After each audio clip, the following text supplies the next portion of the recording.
com Tubarões, aproveitando justamente para falar que dentro da confraria nós temos, né, um jurídico muito forte na nossa composição de experts, né? E o Dr. Newton faz parte do nosso time, né? Nosso time de sucesso aí de múltipla expertises, para trabalharmos assuntos muito pertinentes que aceleram, né, o sucesso das empresas, que melhoram a eficiência, né, para se tornarem realmente eficazes naquilo que ela se propõe a fazer, né, na sua razão social, que é a razão de existir de uma pessoa jurídica.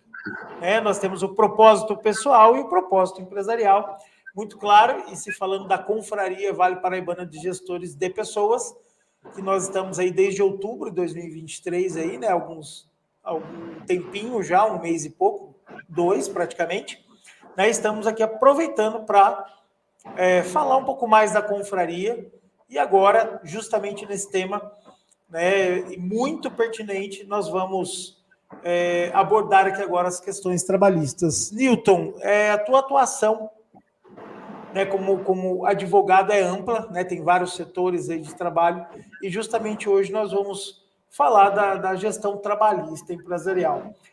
O que compõe a gestão trabalhista, né, nessa área jurídica? Como é que é esse cenário, para a gente deixar um pouco claro aqui para o pessoal que vai nos acompanhar, porque não só gestores, né, temos aqui também líderes, né, pessoas em geral que estão nos assistindo.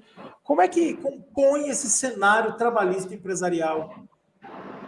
Legal, Daniel. Essa pergunta é muito boa, mas antes, eu gostaria de fazer uma observação bastante importante para o empresário ou para aqueles advogados, né, operadores do direito e também os gestores de empresas. É importante que a gente, quando fale do direito do trabalho, das questões de relações do trabalho, gestão, inclusive, de trabalho, a gente não pense só no passivo, né? Eu acho que o passivo tem a sua relevância, tem a sua importância.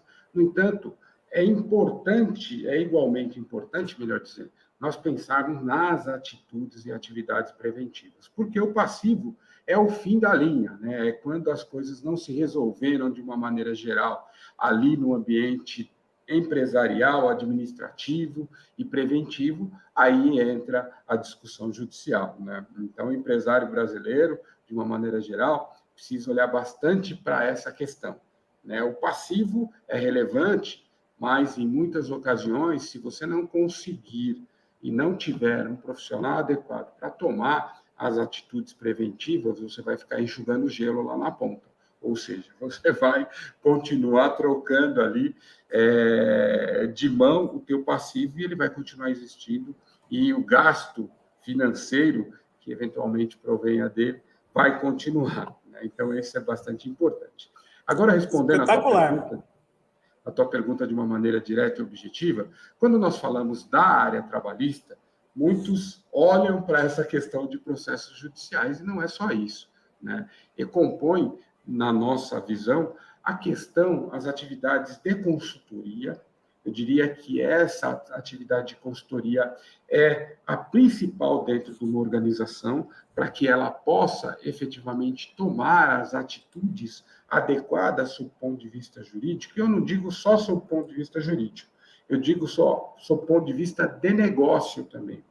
Porque hoje, quando nós falamos de trabalhista, da gestão trabalhista, eu estou falando de direito do trabalho, estou falando dos empregados que estão envolvidos, estou falando de relações sindicais, estou falando de previdenciário. Nós temos ali uma legislação previdenciária onde situações que acontecem dentro da empresa podem gerar uma reflexão importante sob o ponto de vista de seguros junto à Previdência Social, e hoje nós temos muitos empregadores pagando, né, Previdência Social nos moldes ocorridos ali no ambiente de acidente de trabalho, eles não sabem, estão pagando mais do que deveriam pagar por conta de não tomarem atitudes preventivas. Nós falamos também, quando se fala da gestão trabalhista, nós falamos um pouquinho da área de compliance. O compliance, naturalmente, trabalhista, questões ligadas a assédio moral, assédio sexual e de atividades gerais desenvolvidas pelos empregados. Falamos também de relações sindicais, e as relações sindicais, as negociações sindicais, tudo isso compõe, né, o que nós chamamos de gestão trabalhista. Obviamente, quando eu falo de uma companhia muito grande, nós estamos falando de companhias que meio que fazem subdivisões dessas áreas, né? Mas o pequeno e médio empresário, normalmente tem tudo ali junto como uma gestão trabalhista. Então, em linhas gerais, é isso, né? Gestão trabalhista envolve todas essas áreas que eu mencionei, né? E a gestão de todas as atividades que estão insertas nela.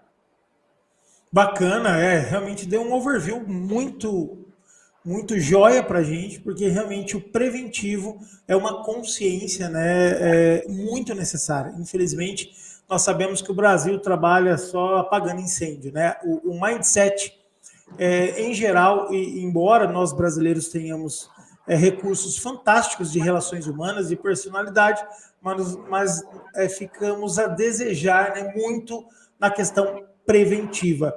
E esse tipo de gestão diz respeito a como proteger a empresa, né, da segurança jurídica, ou é uma atividade só estratégica?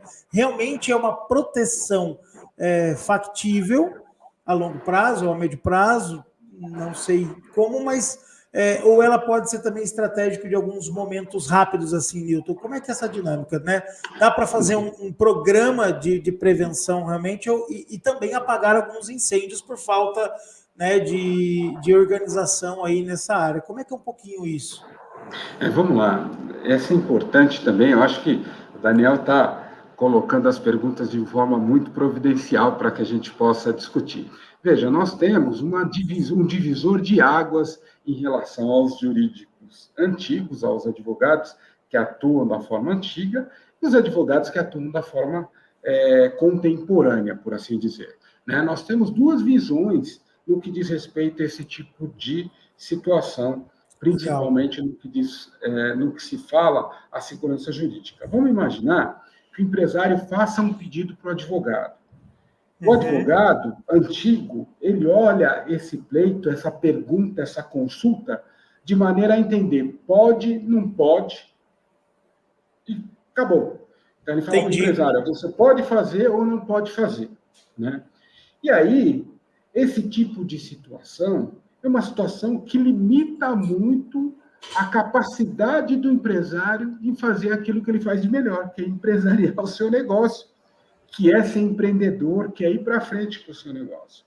O modelo da advocacia contemporânea, ele tem um cenário diferente. Quando o advogado recebe um questionamento do empresário, a primeira coisa que ele vai fazer é tentar entender quais são as dificuldades desse empresário e não somente o pleito que ele fez. Legal. O que o advogado moderno faz é buscar uma solução para o negócio. E muitas vezes a garantia jurídica excessiva não é a solução para o negócio. Entendi. Tem uma fala que é muito interessante, eu cito ela em vários lugares onde eu vou, que é do J.P. Morgan, né? É o fundador, né, dos maiores bancos norte-americanos. Ele diz o seguinte, olha, eu não quero um advogado para me dizer o que eu não posso fazer. Eu contrato um para dizer como eu posso fazer o que eu quero fazer. Então, essa é a filosofia da advocacia moderna. É o advogado entender o pleito do empresário e, efetivamente, achar junto com ele uma solução que caiba para o perfil daquela empresa. Se a empresa efetivamente costuma ser mais ousada no âmbito empresarial, vamos utilizar o direito para poder viabilizar essa ousadia. Se a empresa é mais conservadora, vamos também viabilizar, mas sempre olhando para o negócio, de como construir o negócio de acordo com o perfil daquela companhia. Quer dizer, o advogado, então, nessa área de gestão, ele é mais um advogado pró-negócio, um advogado do negócio, do que propriamente um advogado trabalhista que fica com aquele carimbo lá, pode ou não pode. Isso não existe mais na nossa advocacia moderna. Nossa, muito bacana, né? Porque realmente a gente vê esse duplo momento, né? Ainda existe, né, essa advocacia antiga toda, né, do que não pode. Né? E é importantíssimo, ainda mais em inovação, né? E essa pegada de novas tecnologias, de mudança muito rápida, e a advocacia, né, tem esse novo cenário acontecendo. Aliás, Newton, você me fez lembrar na época que eu fiz Escola Pan-Americana, meu professor de de design lá, publicitário, ele mostrou para nós uma campanha simples e que ela não tinha nada de publicidade, ela tinha um jurídico parrudo por trás, garantindo o que a agência poderia fazer, até onde ela poderia chegar dentro da ética, né, em vez do que não pode isso, não pode colocar no outdoor, não pode fazer campanha assim. Ele falou isso para a gente lá atrás, aí uma faixa de, acho que era o ano 2003, 2004, né, quando eu fiz Escola Pan-Americana de Arte e Arte Design lá em São Paulo, e isso me marcou muito, porque ele nos trouxe a percepção, além do criativo maravilhoso de design, né, aquele impacto visual, mas ele falou assim, traga o jurídico para dentro, né, do que pode ser feito, o que não pode já está claro, mas até onde pode ser feito. E ele nos contou uma estratégia de uma construtora, né, a qual eles impactaram a sociedade como um todo, dentro das leis, fizeram o recolhimento e depois publicaram novamente, né, uma estratégia, e ficou tudo muito claro, e teve um sucesso absurdo, porque foi focado no que pode, até onde podemos chegar, né, e foi estratégico, né, muito legal isso, me fez recordar aí algo lá de trás que impactou realmente, né, o quanto o jurídico traz de percepção, de expansão, né, até onde chegar, como pode expandir, do que ficar preso naquele limite do não pode, né. Exatamente. Essa visão contemporânea, né, ela é muito fantástica, né, de ampliação do cenário, né, e de facilitar também o empreendimento crescer, né. E aí o jurídico deixa de ser uma área que é envolvida no processo, que eu digo no processo de discussão de viabilidade de negócio, ela deixa de ser uma área que é envolvida no final para ser envolvida no começo, né? Quando se quer viabilizar um negócio, se quer criar um novo produto, o envolvimento no jurídico no começo, ele consegue efetivamente ir aparando as arestas. Sei lá, uma JBS vai criar uma nova margarina, sei lá, uma margarina que mistura requeijão com margarina. Ah, como é que é? Tem patente? Não tem? Mercado? Como...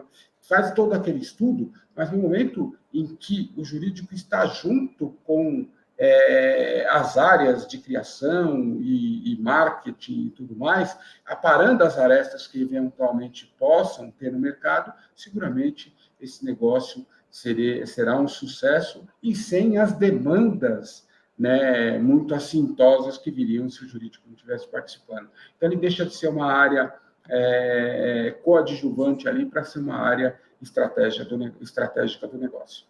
Muito legal. E pensando nessa estratégia dessa contemporaneidade aí do jurídico, né, do direito e tudo mais, todas as empresas, Newton, podem aderir a essa nova visão, essa visão contemporânea dessa atividade? Tem alguma ressalva ou é melhor ela se estruturar? Você faz esse trabalho de adequar a empresa? Como é que é isso? O risco disso, de aderir, tem algum risco em aderir a essa contemporaneidade, né, do jurídico ou não? Como é que é esse processo de talvez deixar o antigo momento para esse novo momento, né, de visão estratégica, mindset e tudo mais? Como é que é essa transição desses dois momentos? Então, é muito simples, né, na minha maneira de pensar, né? O profissional precisa estar alinhado com essa visão mais moderna, efetivamente, do jurídico. O que a gente vê, e aí é uma questão que sem nenhum tipo de crítica, mas o que a gente vê é que muitas vezes o empresário se dedica efetivamente ao skill dele, que é empresariar um negócio e ter uma visão mais focada no produto, né? Tá. E muitas vezes ele acaba se esquecendo das questões paralelas, não tendo atenção efetiva para as questões paralelas, as questões que são relevantes, e delega isso para um profissional que ainda não está, digamos assim, com essa visão mais moderna do jurídico. E no entendimento do empresário, que confia esse tipo de atividade a um terceiro que, na minha visão, aí não estaria atualizado, ele acaba achando que a gestão está adequada porque é aquilo que ele conhece só, né? Entendi. Você sabe daquela história, né? A porta que se abre, né, para o novo mundo acaba fazendo com que você não retorne mais ao anterior, né? É verdade, né? É uma coisa bastante importante, né? É simples, né? é parar, olhar a companhia, ver onde estão as oportunidades efetivas daquela implantação de uma nova visão, porque muitas vezes também o empresário não está vendo, mas ele está jogando dinheiro bom pelo ralo. Verdade. Né? Por conta de processos judiciais, por conta de atividades preventivas que ele deixa de fazer, ou por conta até de situações que poderiam, dentro do ambiente jurídico de discussão, gerar uma produtividade maior. Porque, no fim das contas, o advogado está lá pró-negócio. Se ele tem uma possibilidade... E eu vou dar uma coisa muito simples, né? Muitos empresários acabam olhando a PLR como que é a participação nos lucros e resultados, sim, como uma forma de, sei lá, de atender o sindicato, o que nós chamamos de cala-boca, né? É um valor que você paga sim. Lá, não está atrelado a quase nada dentro da companhia. De repente, você pode pensar em fazer uma participação nos lucros e resultados, um programa de participação nos lucros e resultados que gere produtividade, que incentive a produtividade, de fato, né? Com uma remuneração dentro do ambiente de PLR. Quando você faz isso, invariavelmente, as empresas ganham em produtividade. Por quê? Porque o empregado, para receber, vai ter que chegar a uma meta de produtividade, senão não recebe. Então, você tem ali formas de lidar com isso, tem formas de lidar com o horário de trabalho, a forma de trabalhar, né? A possibilidade de você ter empregados que tenham hipersuficiência dentro da companhia. Enfim, existem uma série de coisas ali que você pode trabalhar e trazer para o empresário uma visão muito mais moderna, muito mais adequada e econômica, né? No fim das contas, né, o que o empresário hoje precisa muito no Brasil é a redução do custo, todo mundo sabe disso, né? Redução de custo e eficiência, né? Então, essas duas coisas, redução de custo, eficiência e produtividade, são as coisas que o empresário brasileiro mais precisa. E muitas vezes o jurídico pode ajudar e muito nesse ambiente de discussão empresarial. Nossa, com certeza, Nilton. Estava até lembrando aqui também mais esse gancho de um desenho de uma caixa d'água, né, onde em várias mentorias, em vários empreendedores e empresários também, né, fala-se tanto empreendedorismo que esquece que o empresário também tem um modelo importante. Né? Tem gente que acha que o empreendedorismo veio com tudo, inovar, mas aquele empresário também tem a sua importância, né, contanto que ele tem um mindset aberto para isso. E eu estou lembrando daquele cenário da caixa d'água, né, que a tendência do mercado é o quê? Né, aumentar a caixa d'água, aumentar a quantidade de entrada de água sem estruturar e fechar os ladrões da caixa d'água. Né, e aí, onde tem justamente os ladrões de energia, de tempo, energia e dinheiro, né, prejuízos por não ter o quê? Uma caixa d'água paralela, já pré-estruturada, para aguentar mais pressão, né, com uma estrutura mais bem desenhada, e a tendência do empresário sempre é encher mais de água a caixa d'água do que fortalecer ela ou fechar os ladrões, né? Justamente essa questão da prevenção, né, antes de querer só acelerar vendas, né, muita empresa quer acelerar muita venda, né, contrata um monte de gente, mas não tem uma prevenção trabalhista, né, não consegue ter uma eficiência e muito menos eficácia, né? Fica naquela coisa só de estou vendendo pra caramba, quero vender mais. A gente já escutou muito isso de muito empresário, né? Não, quero acelerar as vendas, quero uma consultoria ágil para a gente poder atingir mais meta. A gente fala, mas peraí, cara, você está preparado para essa enxurrada, para esse cano gigante? Né? Como é que está o teu jurídico? Como é que está o teu contábil? Como é que está essa organização? Não é simplesmente ter mais dinheiro, gerar mais fluxo. Né? E isso gera aí um desafio intenso nas consultorias, né? Eu acredito. E essa proposta desse novo cenário é mudar esse mindset, né? Muito bacana. Isso, legal. E essas atividades preventivas, como é que elas são trabalhadas, Nilton? É um pacote de atividades preventivas, primeiro faz uma análise, depois você lança essa percepção, né, de cenário. Como é que é feito isso? Quanto tempo demora? Como é que essa consultoria funciona? Vamos lá. O primeiro ponto é o seguinte, cada empresa tem o seu perfil, né? Por isso, a gente não consegue ter um pacote aplicável para todas elas. Obviamente, quando nós falamos de um pacote básico, sim, né? Legal. Mas quando nós fazemos, né, um diagnóstico dentro de uma companhia, a gente tem que começar com isso, nós temos que começar olhando para a companhia a partir de um pedido de diagnóstico, e a gente vai e olha efetivamente quais são os principais pontos dessas áreas, né? Um olhar padrão. Onde é que efetivamente a empresa pode estar perdendo dinheiro? Onde estão os procedimentos? Quais são as atividades da área de RH? Onde está a previdência? Onde estão as negociações com com os sindicatos? Onde estão todos esses pontos, segurança do trabalho e tudo mais? A partir do diagnóstico, a gente consegue efetivamente discutir com as empresas com mais propriedade, olhando para aquele negócio, né? E o que a gente sempre encontra nas organizações é problemas relacionados à previdência, que diz respeito à empresa estar pagando um valor maior no seguro de acidente de trabalho, isso é fato. A grande maioria das empresas tem isso, por conta até de discussões de acidente do trabalho e tudo mais.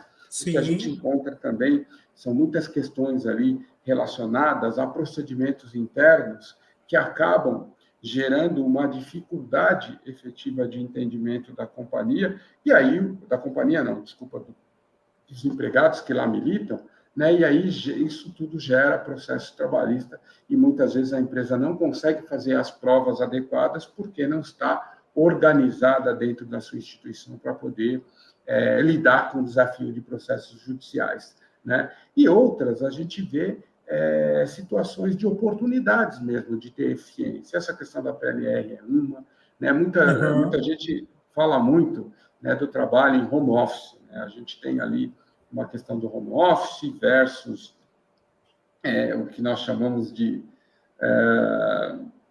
anywhere office, né? Você pode trabalhar em qualquer lugar. Sim. Ou então o trabalho presencial, né? Como você efetivamente faz o estudo para entender se a sua companhia tem, né, o perfil efetivo de home office, como você faz um estudo de produtividade em relação a isso, de riscos que gera toda essa atividade.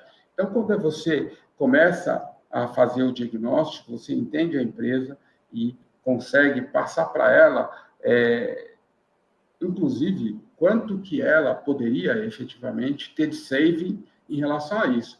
Uma questão que também pega muito, por exemplo, plano de saúde, né? As empresas têm ali um desafio muito grande em relação ao custo da saúde no Brasil, né? A grande parte das empresas que têm plano de saúde sabem disso, tem o cálculo atuarial, tem um monte de coisas que acontecem, e existem inúmeras oportunidades que se pode discutir ali no ambiente de plano de saúde também. Então, em linhas gerais, a gente precisa entender ali a empresa, entender o perfil dela, entender como que ela está organizada internamente, isso se faz através de um diagnóstico.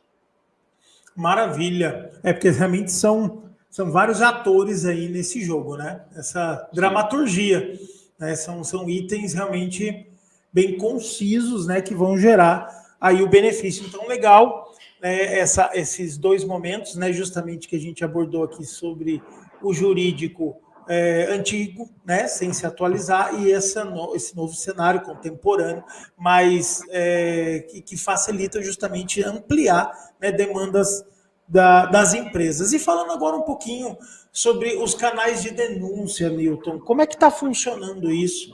Né? Como é que as pessoas que passam por situações difíceis, né, que vão gerar problemas sérios aí no trabalho, como assédio moral, né? Nós tivemos um evento lá em Pinda, onde foi abordado, né, várias percepções sobre essas questões éticas, né? Como é que está esse canal para o colaborador, né, se comunicar com os gestores, com os seus gerentes, com os líderes sobre essas situações? Como é que isso está funcionando? Isso está existindo?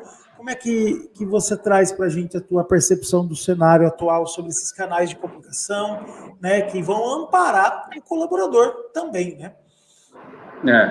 A questão dos canais de denúncia, ou algumas empresas chamam com outro nome, canais de práticas danosas, enfim, tem várias nomenclaturas que são utilizadas aí para esse canal. Ele vem da famosa Lei Anticorrupção, que foi publicada em 2013, né? O Brasil, de uma maneira geral, não diria só o Brasil, perdão, o mundo tem entendido que a melhor forma de você ter identificada as situações que ocorrem dentro de uma companhia é através desses canais, que são canais abertos, que efetivamente podem ser acessados não só por empregados, mas também por pessoas externas à companhia que podem se comunicar através dele. Um ponto bastante relevante que eu tenho falado ultimamente é que muitos empresários, né, e administradores ainda não sabem que esses canais são obrigatórios para empresas acima de 100 empregados. Olha Então, nós só. temos a obrigação de ter um canal de denúncias. E a partir do momento em que você tem um canal de denúncias, você precisa tomar um extremo cuidado de como essas denúncias são apuradas. Porque imagine o seguinte, né? Uma denúncia de assédio sexual, por exemplo, apurada de forma inadequada e atingindo a procedência, essa situação configura crime. O assédio sexual, além de ser uma infração trabalhista, ele também é crime, né? Sim, esfera E criminal. o crime, Então. exatamente. E esse tipo de situação pode, de alguma maneira, se transferir para uma esfera penal, para uma delegacia de polícia e para um processo penal. E você pode, a partir da investigação mal feita, condenar uma pessoa, né? Em uma situação que eu diria que, além, o primeiro valor que você tem no universal é a vida, né? E o segundo é a liberdade. Né? Você está arriscando efetivamente a liberdade de uma pessoa numa discussão interna no que diz respeito a assédio sexual, que eu estou dando um exemplo específico, né? Então, uma situação a ser apurada no canal de denúncias, ela precisa ser feita com extrema cautela, extrema competência e por pessoas especializadas, que saibam efetivamente como fazer uma apuração, que pessoas ouvir, que documentos pegar, como construir o cenário efetivo de uma investigação. Como eu disse, né, isso é obrigatório para as empresas de mais de 100 empregados, mas muitas empresas não estão fazendo ainda. Né? Nós sabemos que esse vai ser um desafio muito grande para 2024. Sabemos também que o nosso governo tem anunciado, né, um processo de fiscalização muito maior no que diz respeito ao Ministério do Trabalho, e esse vai ser um dos grandes atores aí que nós vamos ver no próximo ano, que é o Ministério do Trabalho, buscando as empresas em relação a essa questão dos canais de denúncia. Então, o recado que eu tenho para dar para os empresários, né, entendam essas legislações, que é mais de uma, que trazem o canal de denúncia, implementem esse canal e ouçam os seus empregados em relação a esses temas relevantes aí da sociedade e façam uma investigação adequada, precisa, com calma, mas com eficiência, porque realmente a gente tem multas muito significativas em relação, inclusive, à questão de discriminação salarial. Nós estamos falando de uma multa de 3% da folha de pagamento, que é uma multa bastante significativa. Sem falar em eventuais bem expressiva, né? Exatamente. E sem falar em eventuais processos judiciais movidos pelo Ministério Público do Trabalho, visando a indenização por danos coletivos. Então, essa é uma questão que o empresário precisa prestar atenção, né, para poder se adequar a essa questão no âmbito administrativo, para não sofrer problemas judiciais depois, inclusive ter que pagar multas extremamente excessivas na minha maneira de pensar. Bacana, isso é muito pertinente e muito importante, principalmente a confraria está dando esse olhar, né, hoje, aqui na nossa conversa, justamente para essa conscientização, né, que não precisa esperar para ter um canal de atendimento humano, porque isso também não só jurídico ou trabalhista, né, Newton? Isso é uma necessidade humana de ser ouvido, acolhido, né? Nós estamos trabalhando cada vez mais dentro da nossa proposta da confraria, que é entender o gestor, amparar esse gestor, né, sobre N assuntos, até porque a confraria tem esse propósito, né, de trabalhar o gestor de pessoas como um todo, e esse assunto é muito pertinente, porque uma boa conversa, uma boa atenção evita-se, né, problemas mais críticos, né, já como preventivo, que vão gerar questões jurídicas, né, e realmente esse novo cenário ele traz essa possibilidade. Aliás, tem participações aqui, o pessoal está enviando aqui no chat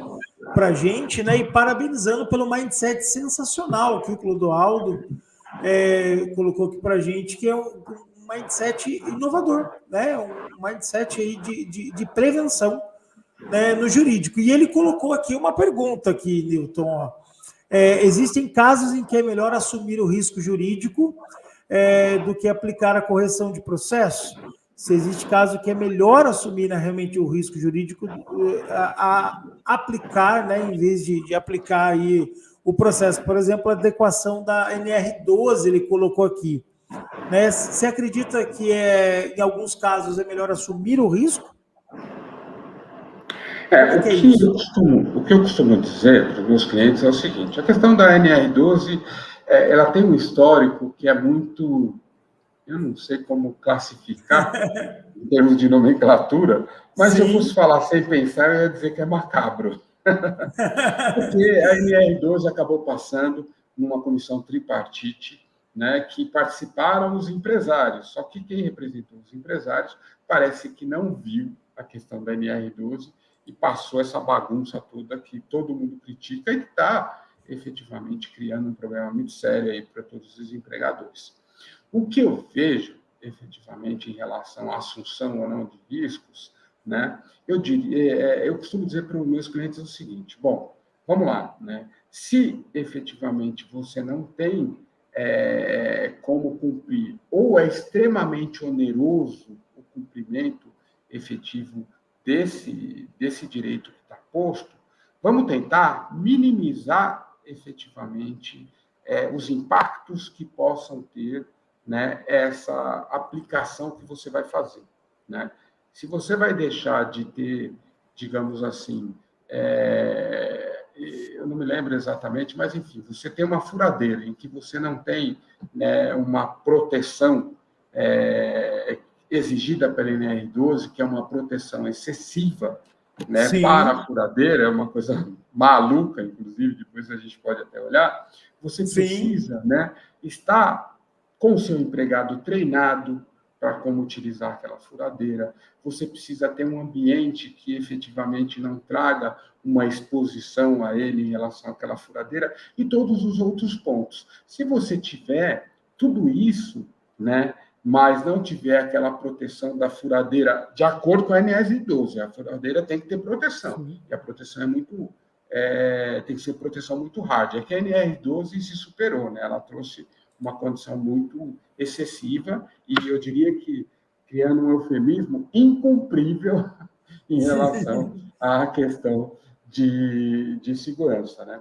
Mas dentro dessa perspectiva, né, a assunção do risco ela precisa vir acompanhada de orientações que minimizem aquela condição, minimizem aquele risco. Aí você realmente vai estar trabalhando junto com o empresário para dizer, olha, é extremamente oneroso, o empresário não consegue cumprir, mas ele consegue aplicar procedimentos, aplicar situações que possam minimizar aquele risco que vem sendo apresentado por aquele equipamento. Sim, é verdade. Até porque nós sabemos também que a mentalidade do colaborador, né, às vezes um equipamento ele é criado fora do Brasil, né, com toda uma estratégia de proteção, empresas multinacionais que são aí que vão trazendo equipamentos, né, às vezes num padrão onde o mindset, onde a personalidade, não só a questão do mindset, mas a personalidade do brasileiro, por exemplo, é bem diferente de um europeu trabalhando naquela máquina, né, Newton? Então, tem essa adequação da persona, né, justamente do colaborador, porque por mais que venha manual, proteção, essa NR12, se não me engano, é de 1978, né, que ela começou a surgir mais fortemente aqui no Brasil. Mas eu lembro que um cliente trouxe mesmo uma questão de que aquele equipamento era muito bem utilizado por alemães, né? O pessoal na Alemanha muito padrão, num certo estilo de comportamento, onde foi trazido, né, equipamento de fora para cá, para o Brasil, onde o brasileiro tem uma dinâmica, uma percepção de cenário completamente diferente, né, do pessoal da Alemanha. E não houve uma adequação, né, dessa... É que tem um ponto, né, como eu digo, a NR12 é over, não é uma coisa comum. Existem equipamentos, né, alemães especialmente, que quando foi publicada a NR12, eu digo a publicada a nova versão da NR12, não é de 78, ela talvez de 2000 e alguma coisa, né? Não me lembro. Sim, exatamente. Teve uma atualizada aí, né? Então, os alemães falam, não consigo fazer isso na máquina, né? Eu não tenho como fazer isso. E eu lembro de uma grande mineradora que anunciou que ela precisava de 300 milhões para poder adequar as máquinas delas, né? Então, é uma coisa que veio over, né? Na minha maneira de pensar, foi uma pataquada lá, desculpa a terminologia coloquial, ou até a terminologia chula para o público seleto que nós estamos falando, né? Mas é assim que eu classifico em relação à aprovação da NR12. E aí a gente fica com aquela situação de que não pode cumprir, também o fiscal acaba fazendo vista grossa, porque sabe que não dá para cumprir, e a gente fica naquela situação do cumpre e não cumpre, algumas situações o fiscal exige, porque sabe que está mais próximo ali em termos de custo, outras não, então fica essa coisa do fingir que não viu, entendeu? E realmente é um problema muito sério no Brasil isso. Verdade, a gente sabe que é um incômodo muito grande, né, as empresas não perdurarem justamente, né, pelos problemas com processos sofridos, né, como a gente colocou aqui, o nível, o Sebrae fornece, né, o nível de empresas que fecham muito alto, né, em certo período aí de vida, né, por falta de planejamento, por falta de consciência, né, por falta de jurídico, por falta justamente dessa percepção desse novo cenário, né, que a gente está falando aqui.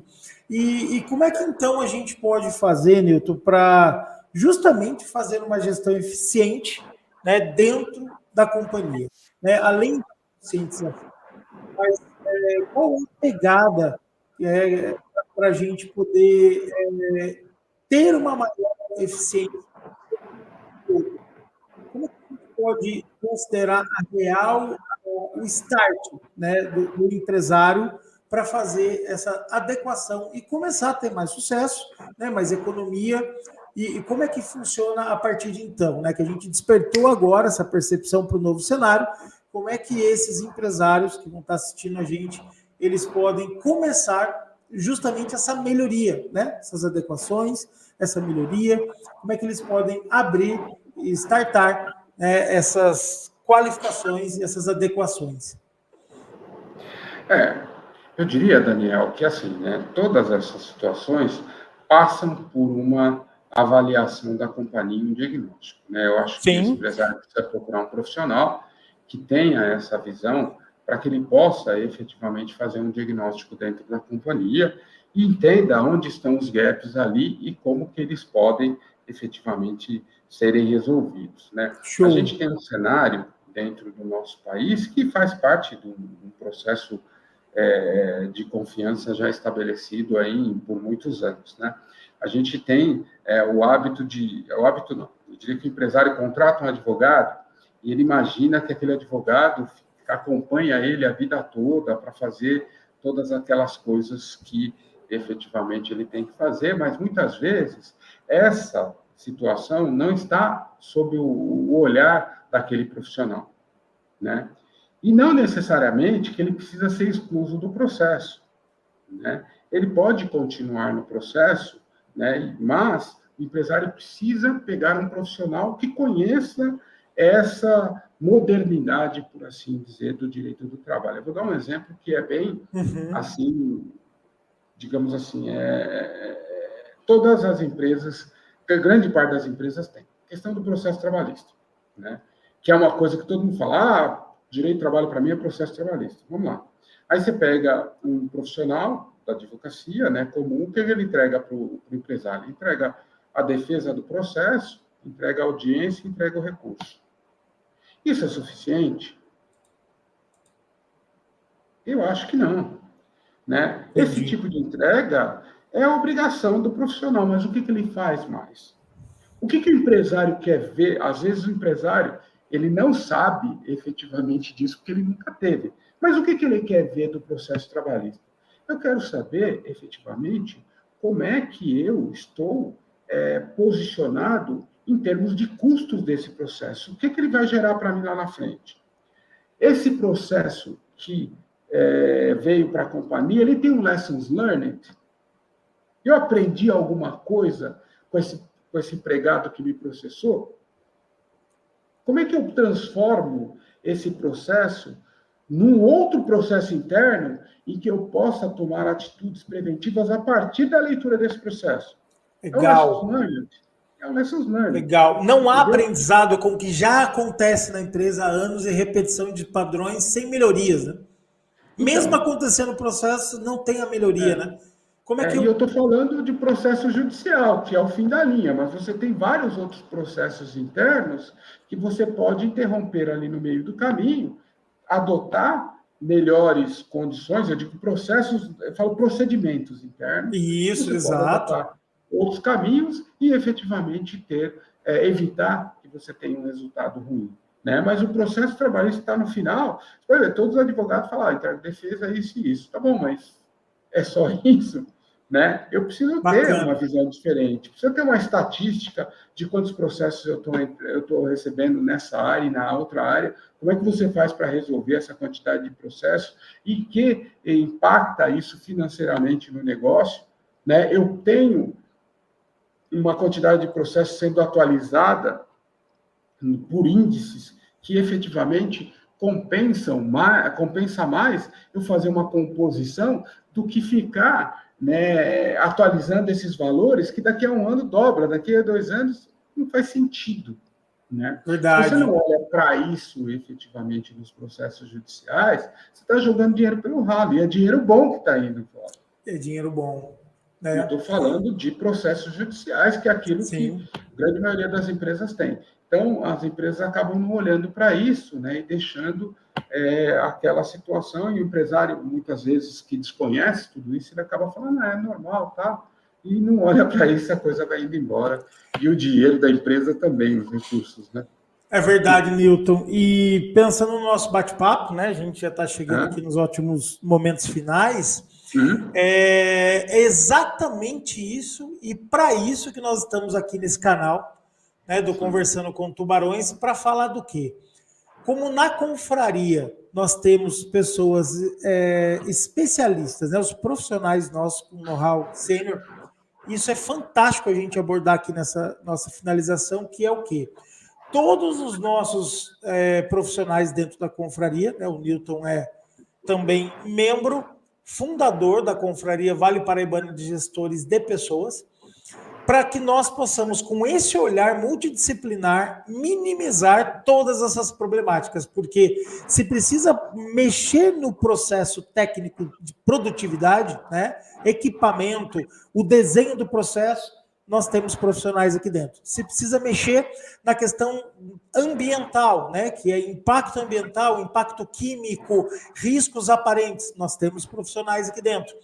Né, se precisa mexer justamente com as NRs ali da produção, né, de técnico de segurança do trabalho, de justamente melhorar o layout da empresa, já pensando na diminuição, né, de passivos trabalhistas e de problemas internos, nós temos profissionais. E nós temos também a Humanitude, que traz justamente um olhar, né, da atitude humana, desse diálogo, desses canais, desse apoio, né, justamente da conexão humana com o espaço, para chegar na experiência humana como um todo. Então, isso que é inovador da confraria, e o mais bacana, profissionais daqui do eixo Rio-São Paulo, né, do Vale Paraibano e Vale Metropolitano, atuando com gente daqui, né, Newton? Essa proposta da confraria de nós com alto nível de mercado, alto nível de know-how, na experiência, aí de conhecimento tácito, de conhecimento empírico, né, de já ter quebrado a cara e visto muito, né, tem um acervo técnico gigante que a confraria está trazendo, né, para o mercado aqui no eixo de São Paulo, é justamente isso, né, ajudar o empresário, os gestores, a indústria, as empresas como um todo, né, no geral, a potencializar os gestores para que eles tenham essa consciência, né, que hoje o assunto foi justamente né, uma eficiência ligada ao direito, ao trabalho, né, aos dois momentos, né, tanto ao trabalhador que precisa desse canal, né, as empresas não esperarem chegar a 100 funcionários para ter um canal, né, de atendimento, mas poder justamente já começar a se modelar, se atualizar, porque vale a pena, né, Newton, o nível de economia, fluidez, né, e ambiente, né, um ambiente, a gente fala muito de cultura empresarial, né, uma cultura do negócio, justamente melhora muito o ambiente, né, a segurança, justamente para a empresa crescer, né, e ter mais sucesso financeiro, ter mais sucesso de mercado, e isso é um pilar que nós trazemos aqui hoje justamente para conscientizar. Um grande pilar, né, que muitas vezes é deixado de lado por não ter essa consciência preventiva, né? E o empresário, existem ferramentas, Newton, assim, que vão apontando, né, aí as melhorias para ir acompanhando. Existem algumas ferramentas novas no mercado ou é mais o tete-a-tete de acompanhar os gestores? Como é que é isso? Tem alguma ferramenta que aponta melhorias ou é mais justamente o acompanhamento da consultoria constante ali do que ferramentas eletrônicas, por exemplo, como programas e softwares no mercado? Existe algum software mais estratégico para isso ou não? É mais a consultoria mesmo e acompanhando cada caso ponto a ponto. É que assim, né, Daniel, quando a gente fala de softwares, né, os softwares são muito padronizados, né, a gente consegue efetivamente colocar uma empresa num acompanhamento no ambiente de software, né, mas obviamente tem um custo efetivo disso, né. O que a gente costuma fazer normalmente é utilizar a ferramenta que a empresa já tem para fazer gestão efetiva dos seus procedimentos e processos internos. Que isso é uma coisa que a grande maioria das empresas tem, né? Porque também você criar mais um desafio interno dentro da companhia, ou seja, utilizar uma ferramenta que ele não utiliza usualmente para fazer um processo totalmente novo dentro daquele ambiente, você pode criar alguma sensação de ojeriza àquilo que está sendo feito. Então, nós procuramos sempre buscar, né, o que a empresa já utiliza e padronizar esse processo dentro daquilo que a empresa já tem. Porque aí ele já está acostumado, ele já está fazendo aquilo. Ele não vai ter que aprender coisas novas dentro desse ambiente e só adequar o processo do sistema. Legal. É otimizar o que tem, né, Newton? Muitas vezes é só otimizar o que tem, né, com essa expertise, com essa inteligência que você oferece, né, para justamente os processos internos de produtividade, evitando o processo trabalhista, né, otimizando e gerando esse benefício. Maravilhoso! Fiquei curiosíssimo aqui para a gente continuar conhecendo mais ainda esses detalhes. E agora a gente finalizando, quero te agradecer por ter aqui trazido para nós toda essa percepção, né, dos dois cenários jurídicos e que justamente os nossos empresários, né, e gestores busquem, né, conosco estar aí se atualizando e saber o quão precioso, né, essa gestão trabalhista preventiva, de organizacional mesmo, assim, ali, de deixar alinhado, né, o setor todo jurídico, porque vale muito a pena, né? Isso aí é uma economia imensa para gerar lucro, sucesso e crescimento da saúde, né, das nossas empresas. Newton, obrigado, abraço, logo, logo estaremos juntos. E aqui fica mais um Conversando com Tubarões. Abraços a todos e até a próxima. Obrigado, meu amigo. Quero finalizar agradecendo você, Daniel, agradecendo esse público fantástico que está nos vendo e aqueles que nos verão também posteriormente pelas redes sociais, né, e dizer que eu estou em inteira disposição para aqueles que quiserem saber mais sobre o tema. A confraria também contempla aí nosso enfim, portfólio de serviços que pode ser oferecido para todos vocês. Muito obrigado, uma excelente noite para todos. Muito bom. Aquele abraço, meu amigo, e até a próxima, pessoal. Até!